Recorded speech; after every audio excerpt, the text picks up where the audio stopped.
Man, you ever hear something that stops you cold, like the world's holding its breath? That's how it started for Sarah, trudging through knee-deep snow on a mountain trail in Willow Creek, her 12-year-old son, Caleb, hauling a crate of camping gear to their beat-up Jeep after a long day at the winter market. A faint cry, thin as a thread, cut through the winsome kid, lost, scared, out there in the blizzard. Sarah's a single mom, runs a little outdoor shop, the kind of place locals love but outsiders raise an eyebrow at, like, you sure you know your stuff? She's black, in a town that's mostly white. So yeah, she's used to those looks, those little jabs dressed up as questions. But that cry? It didn't care about any of that. It was a call to move.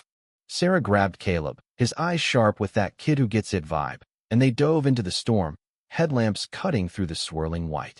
They found Lily, this tiny 7-year-old, shivering by a stump, her braids dusted with snow, choking out, "My dad's hurt. He's up there. I ran. I'm sorry." Sarah crouched low, voice steady as a rock. "Hey, Lily. I'm Sarah. This is Caleb. We're gonna get him, okay?" Up the trail, they found Tom, Lily's dad, a city guy in a fancy coat, ankle twisted, pride bruised worse. He looked at Sarah, hesitated just a half second, but she caught it, that flicker of surprise, like he didn't expect help to show up in her skin. She didn't blink, just hauled him up, Caleb carrying Lily piggyback, and they fought the storm back to safety. At the trailhead, some guy in a truck smirked. "Didn't expect to see you out here in this weather." Sarah's jaw tightened, but she kept moving, Tom silent beside her, not saying a word to shut it down. Weeks later, trouble hit. A school field trip got stranded in another storm, and Sarah was out there again, leading a rescue, pulling kids to safety, Caleb right beside her. But someone's shaky cell phone video got twisted, edited with ominous music to make it look like Sarah only cared about saving Caleb, leaving the other kids in the cold. The lie spread like wildfire. Her shop's orders got canceled. Folks who'd smiled at her for years crossed the street, heads down. Caleb came home, fists balled. "They're saying you didn't care, Mom. That's not true." Sarah hugged him, voice soft. "Sometimes people believe what's easy, not what's right." It hurt, though, deep, like ice in her bones, being the one who always showed up, only to be painted as the villain. Tom, meanwhile, saw the video, felt that seed of doubt creep in. He's a big-shot lawyer, used to polished boardrooms, not messy truths. But his kid, Lily, wouldn't let it go. Over breakfast, she fixed him with those big eyes. "Daddy, Miss Sarah saved us. Wiry people lying." She'd heard a buddy's dad had the full video, unedited, showing Sarah saving every kid, no favorites. Lily and Caleb teamed up, dragging Tom to the guy's house.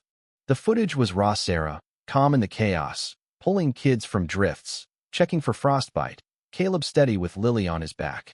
Tom's gut twisted. He'd stayed quiet too long, let those microaggressions slide, let that lie about Sarah fester. He copied the file, sat at his desk, cursor blinking over an email to the local news. His phone rang. His partner, Greg, all smooth corporate menace. "Don't stir this up, Tom. You'll tank our image." Tom stared out at the snow, thought of Sarah's steady grip in the storm, and hit send. The video dropped, and the truth hit hard. At a town hall, Tom stood up, not as the lawyer, but as a dad who'd screwed up. "I was silent when I should have spoken," he said, voice rough. "Sarah's the real deal this town owes her."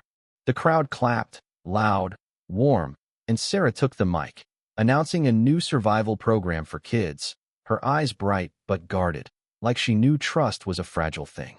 Later, that same truck guy from the trail wandered into her shop, mumbling about needing a backpack for his kid, his smirk gone. Sarah helped him, all pro, no grudge, but you could tell she wasn't forgetting. Outside, the snow sparkled under streetlights, and Caleb nudged her. "We did good, right?" She smiled. "Yeah, kid, we did." So what do you think? Ever seen someone take the fall for doing the right thing? Drop a comment. Tell me about a time you saw the truth get twisted, or when someone stepped up to set it right. Hit that like button, subscribe, and let's keep these real stories going.